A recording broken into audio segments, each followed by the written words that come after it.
there, this is Raina. This video is for the sun in the 12th house in your natal chart.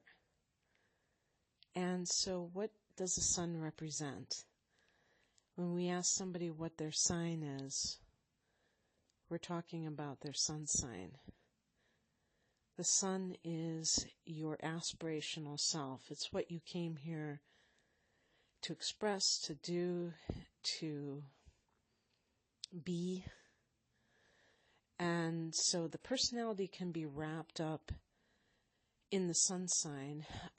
Sometimes you will read information about the moon sign being the personality and the rising sign. And I think the best thing to do is to combine all three, because there will be elements that really kind of like come together to form a complete picture. But the sun is what you want to be on your best day. And I think as we get older, the sun sign becomes more and more who we are. We grow into our sun sign. I think I read that someplace. I wish I could claim ownership of that one. What is the 12th house? Well, Pisces rules the 12th house. And Pisces' ruler is Neptune.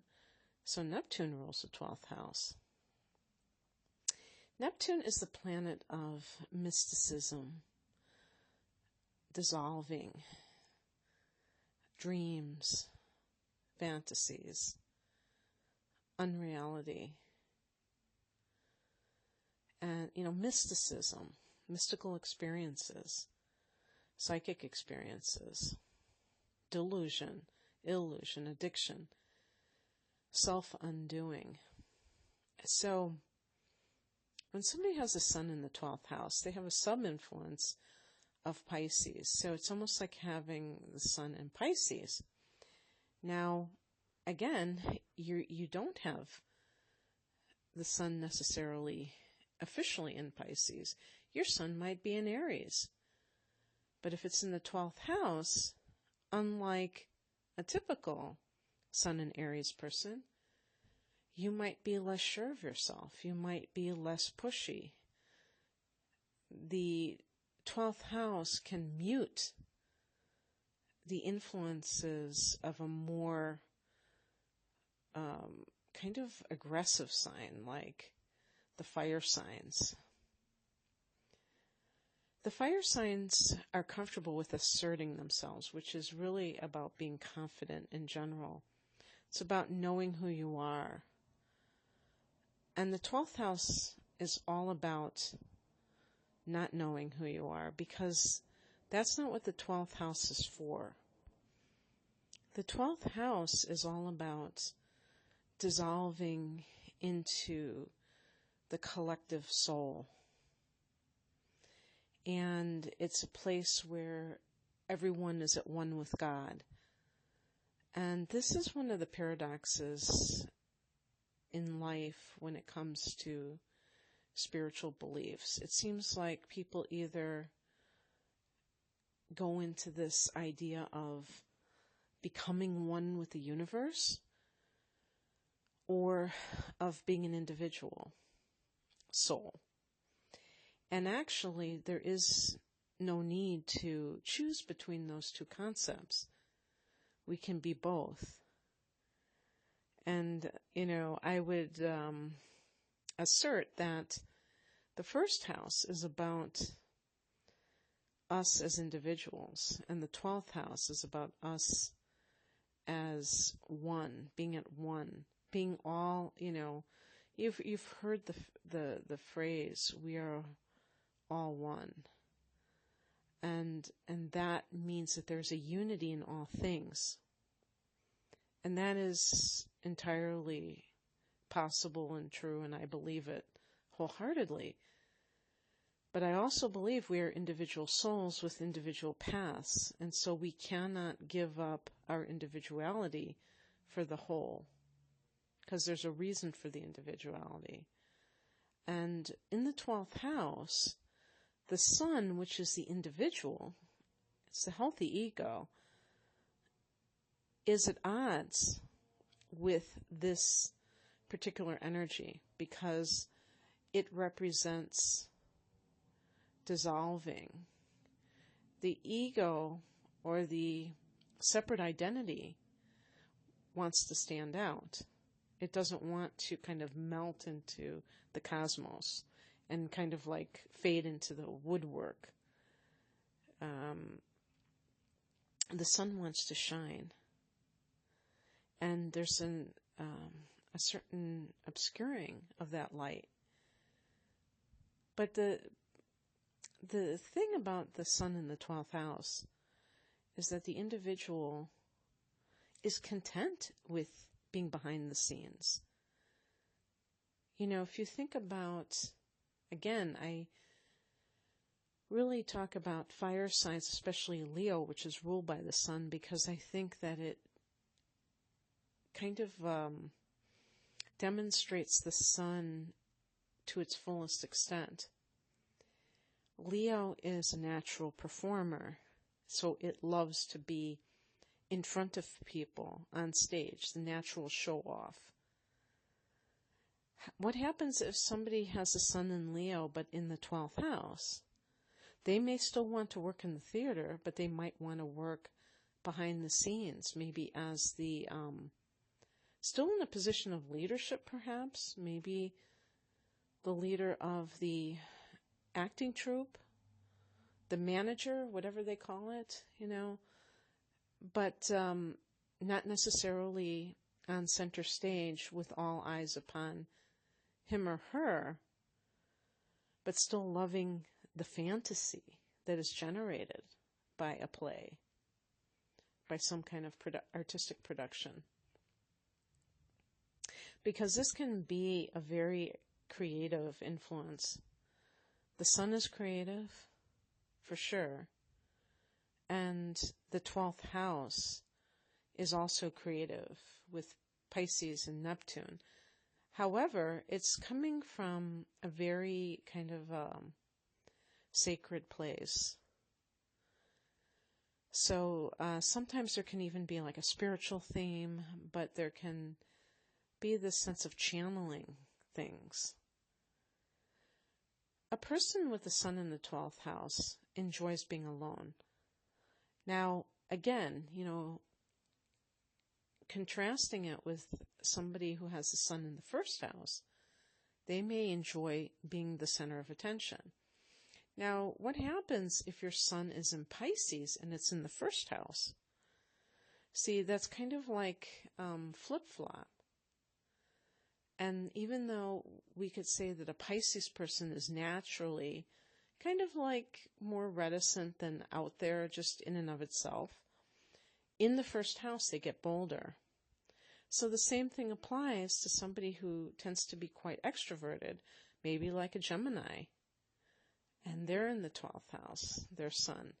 They may want to be alone more than being a social butterfly. The 12th house is the house of the hermit or the monk.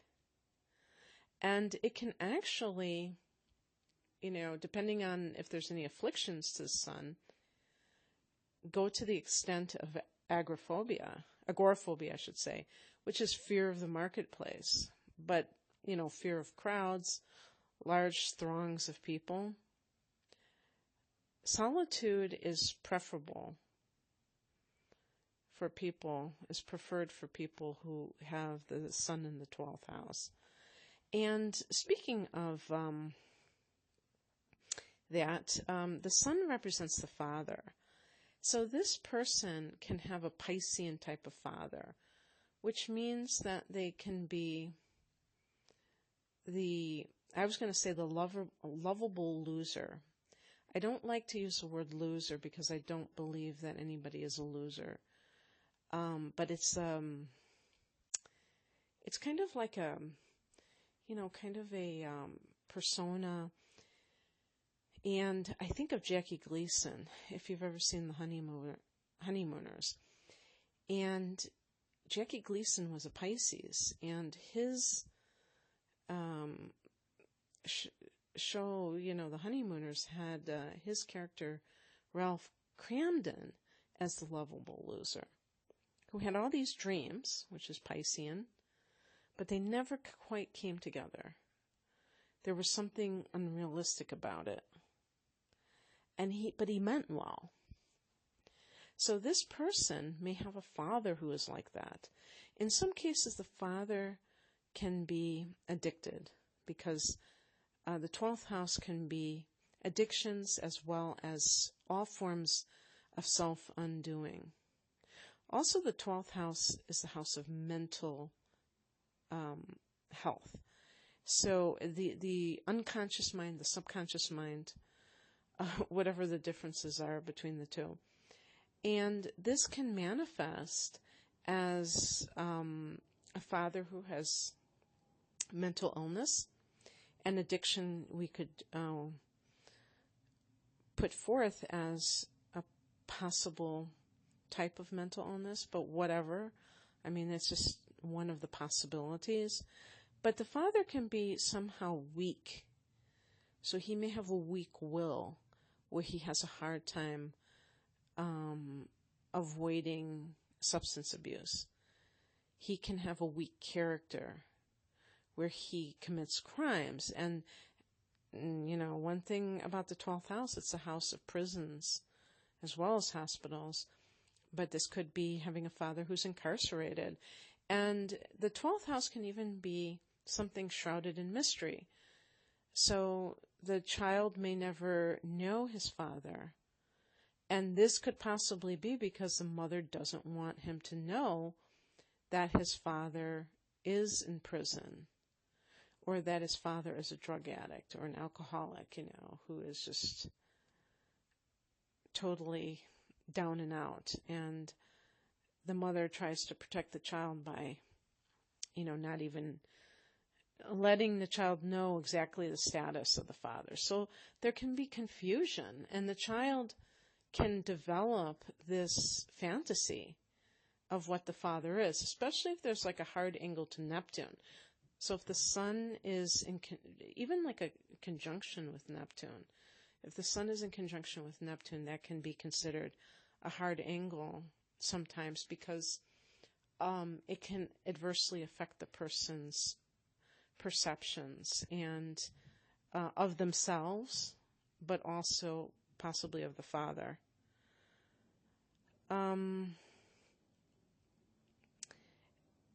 Somebody with the sun in the 12th house can be empathic, where they feel the feelings of others. And it's like this sympathy that they have for all of humanity, and this lack of judgment. Much the same that you might see in a typical person who has the sun in Pisces. And being empathic can actually go as far as the person feels the feelings of others and sometimes doesn't know where it's coming from. And this can create, again, confusion. That's one of the buzzwords of Neptune and therefore the 12th house. And the confusion can also be for the person's sense of themselves, where they don't really know maybe what they want to do with their life. The sun can be even your career. And they really don't know what they came here to do. But it could be that they came here to be a healer or some kind of a spiritual teacher. And because it may feel very nebulous, perhaps they are late bloomers and they take off at a later date after they've wandered around in the desert quite a bit. But this type of person really doesn't mind doing that, because they are a dreamer and they do have this tendency to drift through life, kind of taking it as it comes, maybe not having much ambition. and even being ungrounded in terms of their physical self, maybe forgetting to eat or forgetting to take care of themselves because they are so immersed in this other dimension or dimensions. Such a person can really tune into nature at a very deep level, especially if they are by a body of water. And I just wanted to state before I go on, because I didn't mention this at the beginning, that I'm getting this information from a really great source online called astrocodex.com. So if you're ever looking for descriptions of different houses, signs and houses, please check out that website. But one of the things that I want to say about this particular placement is that this is a person who, unlike having the moon in the 12th house, is not uncomfortable, even though this is not necessarily a comfortable place for the sun to reside. I think this type of person still can find much inspirational value in it. And I think that, unlike a lot of sun placements, this person has to be very careful if they're working with other people, because they do crave being alone so much that being in the company of others who have, a negative vibe may be particularly negative in its influence on them. They're very, or I should say you, I've been saying they, but you are very, very psychic and empathic and sensitive to other people's vibes and your environment, so choose wisely. Okay, that's what I have for you. If you would like an astrological reading, a natal chart interpretation, where I'm looking not only where your sun is, but where your moon and your Venus and things like that, check me out at rainamoonastrology.com. Take care. The link is below. Bye.